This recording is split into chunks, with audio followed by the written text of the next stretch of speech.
Welcome to What Would Sabrina Say? I'm Sabrina Dong, and I'm excited you're joining me today. In this podcast, I dive into mental health topics on relationships and overall well-being. With over 20 years of experience as a licensed clinical social worker, I share insights and invite expert guests who are passionate about making a positive difference. I started this podcast because I was frustrated with the often misleading or recycled information in social media involving self-help and the mental health field. My goal is to provide you with genuine, useful content that's educational and informative. Thanks for tuning in. I hope you find our conversations both enlightening and empowering. I'm glad you're here. Hi, everyone. I would like to invite and welcome Michelle Macland-Hambleton with us today to talk about a very important topic and helpful for families and parenting neurodivergent kids and how to be able to connect. So I was wondering, Michelle, if you could share a bit about yourself, and thanks so much for coming in today to speak about the topic. Thanks, Sabrina. I appreciate the opportunity, as this is something I'm obviously really passionate about and something that I do kind of every day in my private practice work. And so just a little bit about myself. I'm a registered social worker in the province of Ontario. And my journey into this field was one that was really shaped by more than just education. It really kind of pulled on my life experience as well. So becoming a mom at 17 years old, I spent a lot of years juggling everything from post-secondary studies to trying to work and just really the everyday challenges of figuring out life. I initially went through college at Loyalist College in the Community and Justice Services program, where I really found a passion for mental health and helping others. And so that's ultimately what led me to pursuing, my bachelor's and then eventually my master's in social work while raising my young kiddos. And then it was really my personal experience with my eldest daughter, who is neurodivergent, that kind of just really shaped and influenced my professional path going forward. So from a really young age, I always recognized her unique needs and just really recognized the system that wasn't necessarily always there to help and often dismissed us, whether that was due to me being a young mom, whether that was just our general life circumstances. But right from when she was little, I always noticed quite a consistent profile of, which is something I'll talk a little bit more about. So pathological demand avoidance, a lot of sensory challenges, a lot of high masking when she was out in the community, so much so that she actually didn't receive a formal diagnosis until she was about 12.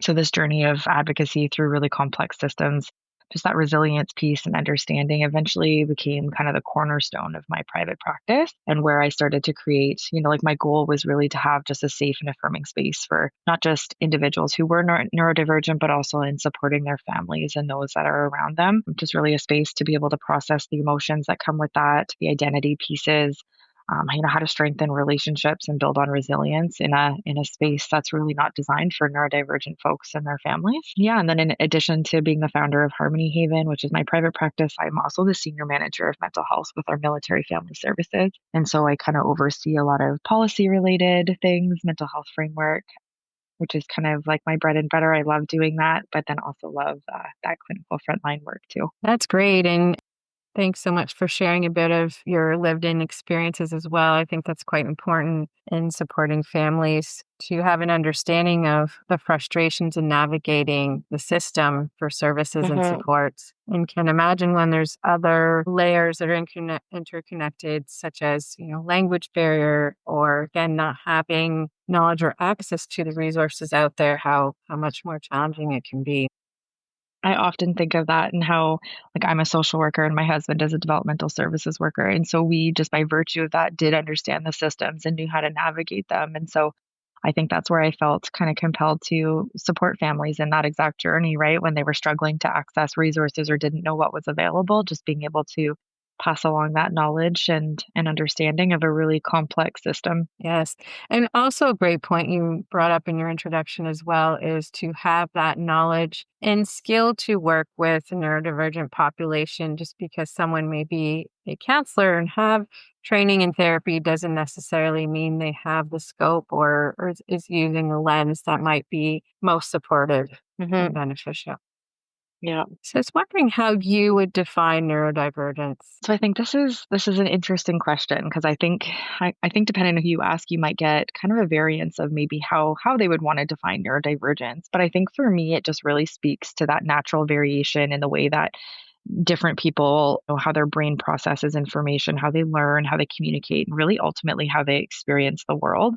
And I've always taken this vantage point as neurodivergent, not as a deficit, but that needs to be fixed, but rather something that is a part of human diversity, right? The same way that we look at other pieces of an individual's social location. And I always really kind of look at it from that biopsychosocial lens, right? And I think we can break down neurodivergence into three major parts when we're looking at it from this lens. When we look at that biological sense, we know that there's neurological differences. So we can look at, diagnosis like autism, ADHD, dyslexia, other cognitive or sensory profiles, which we know are rooted in brain structure. But these differences often influence as much as they influence someone's attention, regulation, learning, or sensory processing, we know that there's other psychological and social pieces that then play into that as well.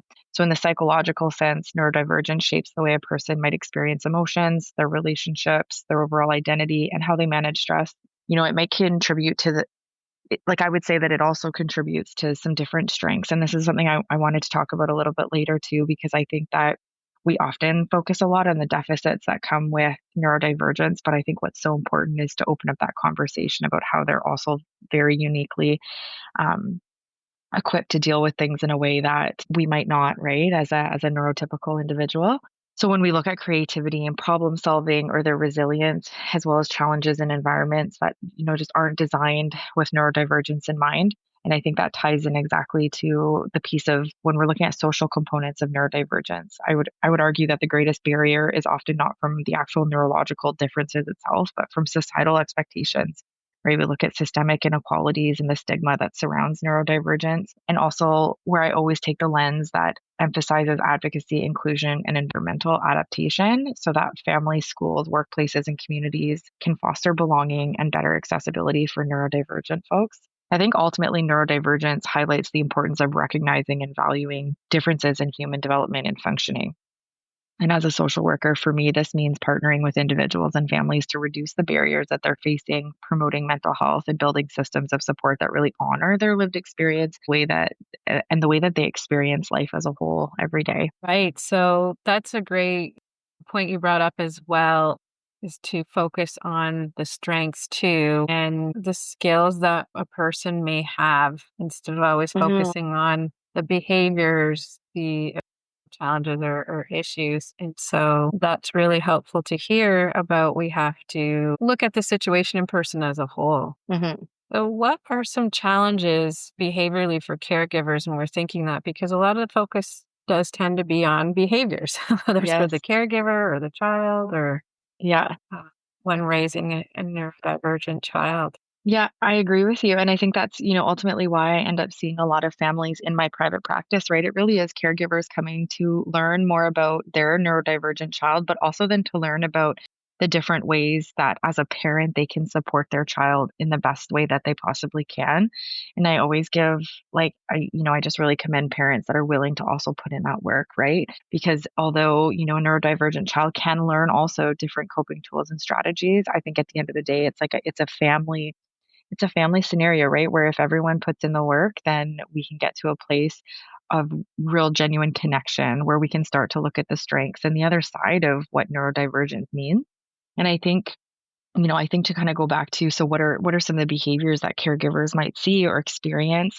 I think that this is where it's so often misunderstood as problems or defiance when we're looking at neurodivergence, when really it's actually the child's way of communicating, regulating, or even trying to cope just with what's happening around them. So for example, I think, you might notice your child has really big feelings. Maybe what seems like a small issue to a parent or to someone around them could spark a huge reaction for a neurodivergent child. Or we look at something like transitions, moving from playtime to dinner can feel like kind of climbing a mountain for some kids. Many kids also find comfort in routine and predictability. And when that gets disrupted, their system kind of goes into overdrive. Sometimes they hold it together in public, so they might mask and appear fine when they're out in the community. And then they start to release at home, right? So that's really where they feel safe. And parents will often see, I kind of call it that like post-school meltdown or post-activity meltdown, which often leaves parents wondering, like, why do I get the meltdowns when no one else does, right? And the truth is really that it's because home is their safe place. It's where they feel like they can do what they need to do to regulate again. And I'm also careful when I say that because I know that sometimes it can feel invalidating as a parent to hear like you're the safe space. That's why they behave that way when they're at home. It's not to negate Right.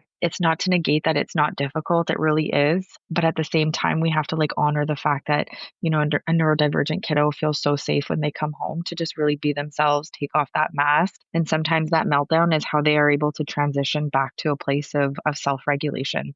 I think communication also looks really different for a lot of neurodivergent kids. So some kids take things very literally and may struggle with jokes or sarcasm or abstract language, which as adults we often use. Others might have trouble, starting conversations, or on the flip side, they might even talk a lot about topics they really love. And I think the important piece is recognizing that neither is wrong. It's really just a different rhythm of how neurodivergent kiddos are connecting with those around them. Sensory experiences is another big component of neurodivergence. So maybe your child is chewing on things, spinning, rocking, or seeking just out movement, right? Just they might be jumping up and down on the couch. They might want to run in circles. Or on the opposite side, they might be avoiding certain things, right? So clothing textures, they might cover their ears. They might really dread busy, noisy places. And when their sensory world gets too intense, meltdowns or shutdowns can happen, right? And that's where we often see that happen after school or after busy activities. And not because the child wants to be difficult, but really because their body and their mind is genuinely overwhelmed. So in school or learning environments, you could see those bursts of incredible focus on something they love, but also struggles to stay on task with things that maybe don't interest them. That's where I think like multi-step directions can feel like almost like a missing puzzle piece sometimes, even if they're trying their best. And sometimes the way that they solve problems might look off track when really they're showing their creativity, and their unique thinking styles. And I think that's where one of probably the most paramount pieces that I see in my private practice is this conversation around pathological demand avoidance. So parents really struggling to understand why a child might be resisting requests or just even everyday tasks, right? And this really can show up and look like defiance to a lot of people. But I think with PDA, that resistance usually comes from anxiety and a need to feel safe and in control. So not from a desire to be oppositional at all, but where even simple demands like put on your shoes can feel overwhelming to a child who's experiencing that PDA piece. And it's really not about willpower. It's not about discipline. It's about their their nervous system reacting to the pressure of that demand in the moment. And really when their coping skills can run out, right? Kids can have those meltdowns and might shut down. And then that's where some of those demands just really feel overwhelming. And this is where in my private practice as a social worker, I always really emphasize and encourage parents and individuals, even just in the community, to shift the lens from these aren't signs of a bad child. It's not a sign of bad parenting. It's not a sign of oppositional behavior. They're really just signals that your child's saying like something right now feels too big. And when you look at behavior through that lens of communication and unmet need, rather than from this vantage point of being oppositional, it really opens up a new way of supporting that child and of giving yourself some compassion too as a caregiver in those situations. Right. So understanding that behaviors are communicating something. Mhm. And really, it's helpful to explore what it is. And I think sometimes that can be overwhelming for parents in the midst of Yes. it. Looks like it's not connected to anything, or what's maybe what would it would normally be typically, and it can be frustrating, or parents may have all these feelings around it. So it's great to I think in particular, like when we look at parents who, are very neurotypical and don't understand kind of those overall experiences, I think a lot of the work that I do is a psychoeducational component about that, like how the child is really feeling and experiencing the world and how that differs from how we may feel and experience the world, and just really getting to a place of understanding, and that's okay. And how do we sit with our kids when they're having those big emotions, and how do we co-regulate with them rather than taking it personal as a parent, as though we've done something wrong and we can't get our child to comply, right? right. And it's okay to ask for help, and Hmm. not knowing all of the solutions or answers on what would support a Yeah, child during those times, exactly. which can be hard. What are some ways that caregivers can cope, though, with when their child shows big emotions, and how to cope with Hmm. their own emotions? That helps with co-regulation. Yeah. Yeah. I think when a child is really showing those big emotions or some of those behaviors that we just talked about are coming out and they're feeling really hard to manage, as a parent, it can be easy to jump to that thought again of they're being defiant or I must be doing something wrong. right? I know I asked myself that a lot when my daughter was younger, and I carried a lot of self-guilt about what was I doing wrong. But I always encourage parents to pause and think about this behavior again, just like if we're looking at it as communication, that allows us to open up our thoughts to, our child's not trying to make our life harder. They're not trying to make their own life harder. They're really letting us know in the best way that they can in that moment that something right now is just too big and they're struggling to manage that.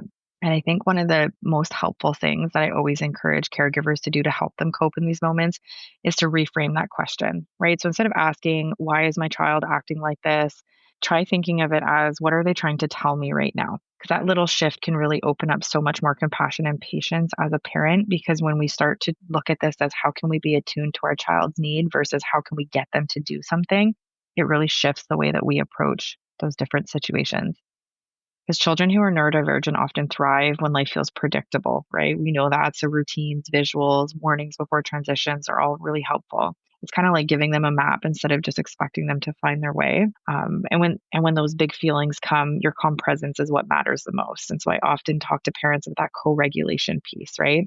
And I'll talk a little bit more too about um, even just attending therapy as a parent as your way of coping, because we can't co-regulate if we're stressed out, right? If as a parent we're going through it, it makes it really difficult to be able to co-regulate alongside our children. I think it's also really helpful, instead of internalizing it as a parent, how do we externalize some of this? So if our child is really struggling, how do we turn to the environment and assess different things? Like, is it too loud in here right now? Is it too bright? Is it too crowded? Because sometimes what looks like a meltdown is actually our child's body just saying, this is too much right now. And a small adjustment, so like headphones, quiet space, some sensory tools can give that child the space they need to regulate. And I know often it's tempting to push back in those moments of resistance from our child, but this is where I always emphasize that connection works so much better than control, especially with neurodivergent kiddos. So instead of getting into that power struggle, offering choice and breaking tasks down can reduce that pressure.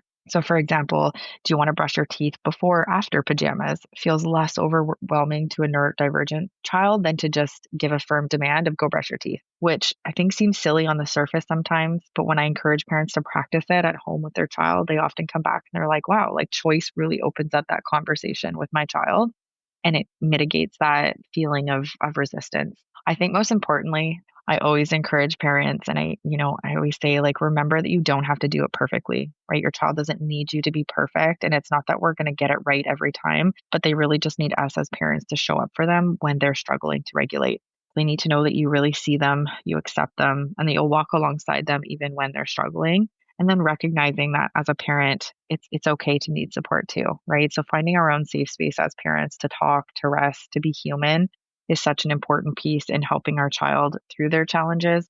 Because at the end of the day, it's not about them being bad. It's going back to that piece about their signals, right? And really leading with curiosity and compassion. Like how do we help our kids to feel safe enough to grow into themselves, right? Rather than shutting down their personal characteristics and who they are at their core. Right. And compassion looks like changing that languaging, right? Around they're just wanting their way or being manipulative or, other words you Yes. might hear around defiance. But when we use compassion, it's understanding and being empathetic towards, okay, why is, maybe the child or person struggling? What is it that they need versus focusing on, what they're not doing or Hmm. really around discipline a lot of the time versus support. I think it's hard to always provide your child with such structure and stability. Hmm. Hmm. And especially when there are other children in the home that you're also needing to attend to and be mindful of their needs as well, their schedule.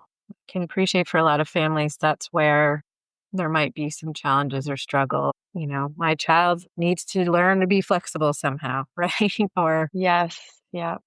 I can't provide this detailed structure because I'm not wired that way. So just wondering if you have any solutions there in working with parents. That is interesting. And so I grew up in a home. My brother he's also autistic. And growing up, he had a lot of needs, a lot of behavioral needs, a lot of learning needs. And so growing up, I think as a child, I often felt, I guess, cast to the side a little bit. And this is something I often talk to parents about as my experience as a sibling. So I kind of have this interesting vantage point as like I've been the sibling and now I'm the caregiver. And so I always encourage parents in those moments to have that really transparent conversation with their children about why things might look differently from child to child or why things might need to happen in a certain way. Right. And even if as a parent you're met with resistance, let's say from your other children, it's okay. And I think if I can offer any solace, it's that those children, like those siblings, are going to grow up to be some of the most compassionate, empathetic, and understanding individuals when in spaces with whether it's someone that's neurodivergent, whether it's someone who maybe just has a disability. Because I think as much as a child, there can be frustrations in why the parents are having to do something a certain way. It just breeds so much understanding and care, right? Because we care about our siblings. At the end of the day, like I still joke with, my brother's now an adult, and I do joke sometimes that like we're still always going to have that brother sister relationship, right? Like we're going to go toe to toe sometimes. But at the end of the day, I have the most empathy and most compassion for my brother and for others that are in his situation that I know that I wouldn't carry with me if I didn't have walk that journey as Sister Michelle. Right. So, yes, it's parents need that compassion for themselves and doing their best. What is helpful for caregivers to know Mhm. in supporting their child? Yeah, I love this question. And I think it kind of goes back to your earlier point, right? So if we're trying to shift the conversation away from focusing on the hard stuff, the meltdowns, the transitions, all of that, and then we start to focus on the other side of it. I think as caregivers, when we start to notice and name the strengths that come with these differences, it not only boosts our child's confidence, but it also helps us shift as a parent from that frustration to appreciation, right? And even to my earlier point of talking a lot about like the strengths that can come with neurodivergence, I think that that's a huge takeaway for parents, right? So if we look at big feelings, for example, they can be overwhelming, but they also just mean that your child feels really deeply. And that emotional intensity can grow into empathy, passion, and a strong sense of justice. Kids who feel deeply often care deeply about others. And the need for routine or predictability, that same drive often translates into reliability and attention to details as they grow older. These are the kids who notice when something is off that everyone else seems to miss, or who thrive in a structured environment when others might get sloppy. When it comes to communication, a literal thinker might miss sarcasm, but they'll often be the one to give you honesty without filters. You always know where you stand with them, right? And a child who gets absorbed into their special interests, that focus leads to incredible expertise. Many of our innovators, artists, problem solvers, they all got that by really diving in on what fascinated them the most in this world. And even when we look at sensory differences, it can be tough to manage those in daily life, but they also mean that your child is super attuned to the world in a unique way. So they notice the beauty in sound, color, texture, the things that we often overlook in the busyness of life. They may be more intuitive when something feels off in an environment. And I really feel like that sensitivity is such a gift. Even demand avoidance, I always turn this to the flip side, right? So when a children with PDA is having a strong sense of resistance, we can look at that as also having a strong sense of autonomy, creativity, and problem solving. These are the children that are often wired to think outside of the box and to push against that because I said so logic that we often put out there as adults and to carve their own path. And so while it requires flexibility on the caregiver's ends or on the teacher's ends, these same qualities are really what turns into that resilience and innovation as neurodivergent kiddos grow older. I just think of stimming. These kids, when we look at stimming, it's kids have really found ways to manage their own stress, their own anxiety, to look at their own energy and emotions, right? So how is there something in this moment that can help me to feel grounded and to feel regulated? And I would say that that's like resourcefulness at its absolute finest. So even these so-called struggles with attention can carry a lot of strengths. So a child who drifts easily may be someone who makes unexpected connections that others just don't see, or a child who hyperfocuses can accomplish more in their zone of interest than most adults can in a day. And so while the world might try to label our kiddos as or these behaviors as problematic, I think when we start to look at it as a set of strengths and differences, and when caregivers can start to look for those strengths and reflecting back onto them, by saying things to their kids like, I love how much you notice details, or your creativity in solving problems blows me away. It really helps children just to look at their neurodivergence as a part of their identity rather than something to be ashamed of. And this is something that I really noticed with my daughter for a long period of time, was this active resistance to the diagnosis until we got to a place of really normalizing and finding a lot of compassion just even in our home for what that meant for her. And I think as an additional like resource for parents, I often If I'm seeing a teenager or a child in my practice, I often encourage parents to engage in emotion focused family therapy.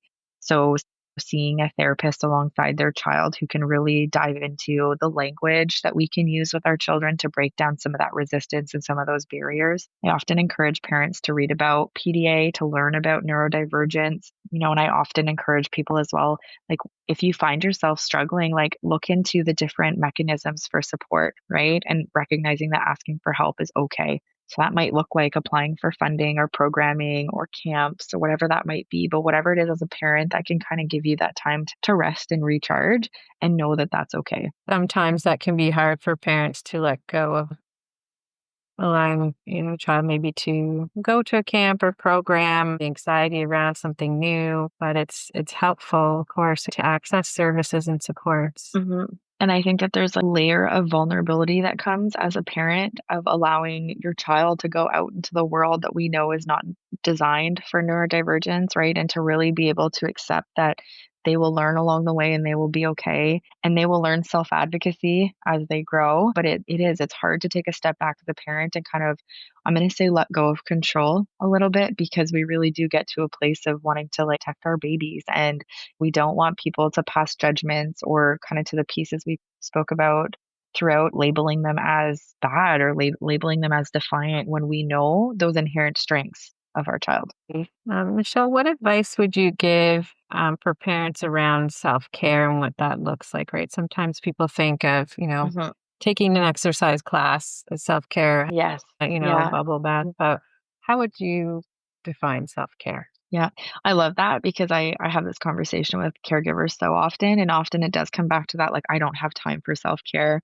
And so I'm a huge advocate of, I call it micro self-care. How do we implement the small things throughout our day that just bring us a sense of happiness, that bring us a sense of ability to rest and recharge? And so I think of when we're caring for a neurodivergent child, it's so easy to put ourselves last, especially when we do fully embrace some of these pieces I spoke about. If we're engaging in EFFT therapy, if we're really putting in the work as caregivers, it can feel tiring and it can feel like we are putting ourselves last. It's not easy. And I often say to parents that doing that work doesn't come second nature to a lot of people. So changing the way that we're asking a question from, can you unload the dishwasher, to, hey, I'm cleaning the kitchen and I noticed the dishwasher was full. Do you mind helping me? Those are things that do take active work, and by virtue of that, make us feel a little more tired at the end of the day. And so I think I'm faced with caregivers that feel guilty about thinking about their own needs, or even just taking a break. They feel like that means that they're not doing enough for their child. But I think the real truth, and something we don't talk about enough, is that we just simply can't pour from an empty cup. So caring for a kid who is experiencing the world differently takes energy, both emotionally, physically, even mentally. And if you're constantly running on empty, it's not just us that suffers as the caregiver, it's our patience starts to shorten, our stress rises, and our ability to respond to our child calmly with compassion and to be able to co-regulate alongside of them becomes more and more difficult. And that's not because a parent doesn't love their child, it's simply because we're human. And I think self-care, to your point, it doesn't necessarily mean big spa days or long vacations, although those can be lovely if we have the time and means to do that as well. But it really means building in small practices that allow us to refill our tank, right? So things like having a few minutes of quiet in the morning before everybody wakes up, reaching out to a friend who really just gets it, journaling, love journaling, moving your body, or simply allowing yourself to breathe when the day feels heavy. I think it also means giving ourselves permission to ask for help as caregivers, right? So I think of things like respite care, leaning on family, joining a support group, really having the people in our corner that get it can be so helpful. And I think it's shifting the view from it's not selfish to engage in self-care, but it's an investment. We have to do it for our children. We have to do it for ourselves, because a regulated caregiver can really help their child to feel more regulated. And I think the most important piece for me, and what I often say to parents, especially when we're working with children who struggle to regulate, when they struggle to set boundaries and prioritize themselves and what they need, when they see us as caregivers pausing to rest, to set boundaries, or to practice kindness towards ourselves, our kids inherently learn that it's okay for them to do the same. So then you go from not just surviving together, but actually teaching our children what it looks like to build a sustainable life, right? So for a neurodivergent kid, that might mean having self-compassion if, let's say, they're at a party with their friends, like a birthday party, and they're feeling overwhelmed, knowing that it's okay to step back and take 5 minutes to just kind of decompress before going back And I think really just, looking at it as self-care, not as a luxury, but really just as the foundation that allows us to show up fully and to love deeply and walk alongside our child through all of those ups and downs while still caring for ourselves. Definitely. I think that's the important thing to remember. It is caring for you. And caregiver burnout is a Mhm. real thing. Yeah. So, it's where you kind of feel yourself shut down, to feel irritable, really overwhelmed with things. So it's checking in with yourself as a parent and again, leaning on those supports. It's okay to say that you're overwhelmed or burned out. I think that can be hard for parents. Yeah. Well, I often just think of, I think raising kids as a whole is hard, right? There's a reason that for so many years we have said it takes a village. And I think just really recognizing that and, I think honoring that not everybody has that village and not everybody feels like they have those people to lean on, but how do we start to incorporate the pieces that allow us to still feel that sense of relief, right? So that might be respite care, that might be tapping into community programs, but just really building up, I would say, all of the supports around us so that we can really feel like we're our best self and we're showing up for our kids in the way that we want to. So just wondering if any caregivers or parents would be interested in reaching out to you and connect for further support or uh, Mhm. advice or for counseling, where they would be able to find you. Yeah, they could definitely find our information on our website, which is just harmonyhaven.ca. But then we can also be reached by email, which is info@harmonyhaven.ca. I'm currently exploring the idea of hosting a virtual parent support group where everyone can come together and going back to that shared lived experience and really just a place of validation and empathy and understanding. So if that's something people are interested in too, they can definitely reach out. Great. Thank you very much for your time today and sharing so much information around how to support a child with needs involving neurodivergence. And thanks, Sabrina. I really appreciate the time.